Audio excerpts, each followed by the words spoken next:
Well, it's a delight to be with everyone tonight, and first, it's always good to be back here at Fort Riley, the long home of the Big Red One, and to the 16th Infantry. In fact, the 16th Infantry has a longer history here than the Big Red One does. I'll touch on that in a minute. But frankly, to be able to come back and see the progress that's been made just in the last few years while I was away from here. I departed in the summer of 2011 and haven't had the opportunity to come back. So this is a very good reason to come back, to be among family, to be back with the 16th Regiment at this association dinner.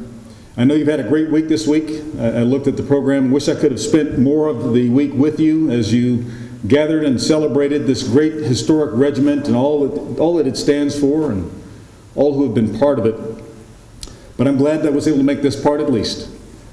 And whenever we get invited to do things, and Bob, I appreciate you sending the invitation so early. He sent it last fall. And that's what it takes. I find the more senior I get, the less control I have, and the less of a say I have. But the earlier we are invited to do things, the better the chance of us protecting it.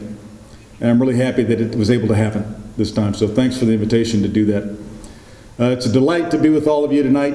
It's always great to be back with one of my old bosses, Lieutenant General Ron Watts, former Danger 6, but also a member of this regiment. And what you may not know in terms of how legacy and lineage pass, and Congressman West talked about that. When I was a company commander in the 1st Division Forward in Germany, General Watts was Danger 6 here at Fort Riley. So this is how legacy is passed, and that's really what's going to be on my mind tonight, is this whole idea of legacy. It's the legacy that we share, and the legacy that we're required, obligated, and honored to pass on. So let me share a couple of thoughts with you if I can. I won't take long tonight because, you know, there's a lot more fun and merriment to be had than to hear some old stuffed shirt general coming back into the neighborhood and speaking for the next 2 hours. So I promise I'll make it an hour and a half. And that's Ralph told me that I needed to do that. Really proud of Colonel Ralph Coslarich now as our honorary colonel of the regiment, Sergeant Major Bill Artherington as the new Sergeant Major of the regiment. Two great proven warriors who I can't think of a better example for the modern era and for those who have served before than these two great leaders. And Steve, congratulations to you as our new president, to you and all the officers of the association. Really appreciate all that you do. Following Bob's footsteps, Bob, congratulations on a job well done. We certainly appreciate that. I'm glad we were able to bestow some honors on you tonight. And that is a new tradition. That's good news, because we certainly owe a debt of gratitude to anyone that commits themselves to something like this family. And you've done that, and we certainly appreciate it. So, Steve, all the best to you as you now take the reins and lead us into the next step, you and the current officers of the association. As I was thinking about legacy, there were a couple of things that came to my mind. You know, I first have to tell you that my love affair, my long love with the 16th Infantry Regiment started back there in 1984. We were in a different time. It was a different kind of war at that point in time. But I began to learn about the great 16th Infantry. And it's interesting because the 4th Battalion had just been activated right before I arrived there. It had been the gallant Blue Spaders, the 1st and 26th Infantry, also well known to our division. And it wasn't easy for that unit to give up its colors. And so in many ways, saying you're now the 4th and the 16th created a little bit of internecine family quarrel for a period of time. But it took veterans of the 16th coming back into contact with the serving regiment as it was. 1st Battalion forward in Germany, 4th Battalion forward in Germany, 2nd Battalion, 3rd Battalion back here at Fort Riley. And letting us know what we were a part of. We had the great privilege of establishing a new regimental system at that point in time. And General Al Smith, many of you will recall, a World War II veteran, Vietnam veteran as well, but a retired Major General, long history with the Big Red One, one of those veterans of all of the assault landings in World War II, moving up through a series of positions, but he loved the 16th Infantry. And he would come back and forth to Germany and to meet with all the officers, all of the senior NCOs of the unit, and whenever he could, just to talk to soldiers. And he told us about the realities, the people who were alongside him in the 16th Infantry. We learned a lot.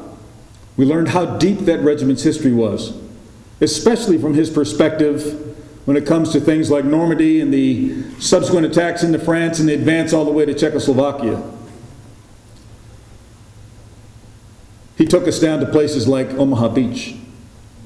Came to Germany, we as a battalion went down and spent days walking the beach, standing in the sand as the tide changed, going uphill, seeing that slot that ultimately would lead to the crest of the ridge, past where the cemetery is now at Colville-sur-Mer, but beyond to the highway. We stopped and saw the gold letters that you saw in here on the video.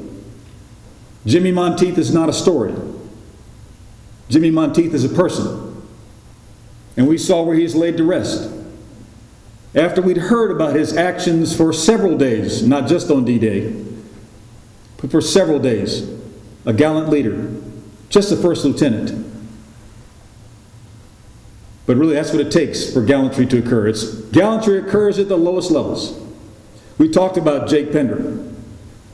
We had all sorts of discussions about people he knew. And it gave me a sense for legacy that I remember to this day. It's a deep part of me. He brought each one of us a regimental crest embroidered. Gold bullion, cloth, but one of my most prized possessions. Because General Smith gave this to me personally when I was a company commander for B Company. And I like to stretch it into the old days. Now, Ray may remember once upon a time we didn't have the battalion structures weren't the same way. And so I'm going to claim that I had the lineage of L Company. Because in the old structure, that's about where Bravo Company of the 4th Battalion would have fallen. And so we're carrying on a legacy. I wanted to share some words with you here. Because as we think about legacy, as we project into the past and understand it, and see ourselves in the present and project into the future, which is what legacy is all about, there's certain continuities that are out there. I want to share some thoughts with you. And these are someone else's words. I'll tell you who it is after I finish. This is a paper that he wrote. It starts with, from the close of the war. I'm going to extract certain things here because I don't want to give you the temporal understanding, the dates when it happened. I want you to see if you can discern what era we're talking about. Might even be the present. From the close of the war and the 4 years that followed, no branch of the public service seemed more unsettled than the regular army. While the memory of the war was fresh in the minds of our legislators, a standing army of moderate strength seemed to be a national necessity. The want of an efficient military force in the first years of the conflict, as the war began, resulted in the sacrifice of thousands of lives, millions in treasure, and for a time even threatened our national existence. He goes on to say that expanding the Army and creating a flexible force required the stimulus of recent events, the remembrance of lost battles, the realization of the sacrifice of human life and vast treasure, the exposed fact of the nation's weakness and inability for self-preservation under ordeals such as the first 5 years of the war, to spur the American people to a proper appreciation of the necessities of a nation for its security. And the last part I'll share with you here, he proceeds and says, time, the great obliterator of the past, removed the stimulus. Policy, too often the curse of legislation, took its place. The cry for retrenchment was more potent than the plea for protection. New political aspirants rode into power upon this short-sighted, unwise plea for preferment. The veteran legislators who had guided the nation safely from dissolution and wreck were laid aside and forgotten under the influence of prospective lessening of taxes, and as has been so often the case in our republic, the first branch of the national tree to suffer from the retrencher's axe was the Army. Written in 1891 by Captain William Richards, an officer of the 16th Infantry, as he was chronicling 21 years of the 16th Infantry and the journeys that it had been through from that consolidating moment where the mother and father regiments of the 16th, the 11th and the 34th, both gallant regiments from the Civil War, having been converged and merged during a time of reduction, a time to reduce the composition of the regular force, but to reduce also the number of regiments of infantry and cavalry and artillery. This is our birth. This is where the 16th Regiment came from. And you may find words that sound common to the present, and a certain continuity. And this is 1891. This is before the journeys that happened in the Spanish-American War. The Spanish-American War. This is before the things that followed. This is well before Normandy. This is before Bandito Charlie. This is before Desert Storm. And yet, one could describe some of the same conditions. So part of our legacy is that we must be prepared, always ready, no matter the time, no matter the condition. This is part of our legacy. Let me share a couple other thoughts with you, if I may. I think there's several things that I want to focus on as we talk about legacy. There really are a few things that we want to pass on. First is the legacy of professionalism. The second is a legacy of valorous service. The third is the legacy of an expeditionary tradition. And the last is that idea of being ready, always ready for the unexpected. We think about things that happened back there, as Captain Richards wrote about this back in 1891, this legacy of professionalism. The 16th Infantry has long been known for doing hard stuff. It has. You know, in 1870 to 1877, it was doing the hard stuff called Reconstruction in the South. We don't talk about that very much, but this is where the 16th had been committed. It was enforcing legislation. It was dismantling extremist organizations in the South. And it was distasteful duty. Captain Richards says that. That's not what they liked doing. It was so entangled in politics and emotion and bad memories.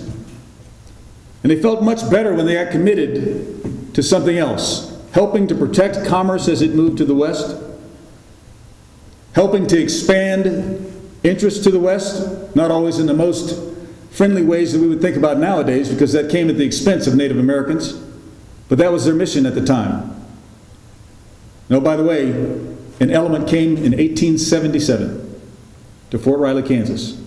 Headquarters and 3 companies were based out of here, and it's from here that they continue to do the hard jobs.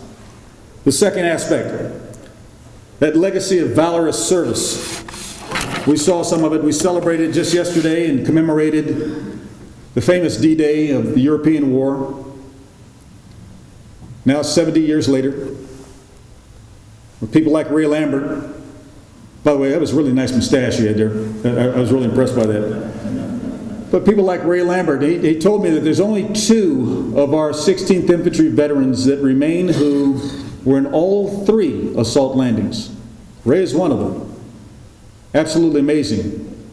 We know that legacy of valorous service. We know it well from Normandy. It certainly goes beyond that.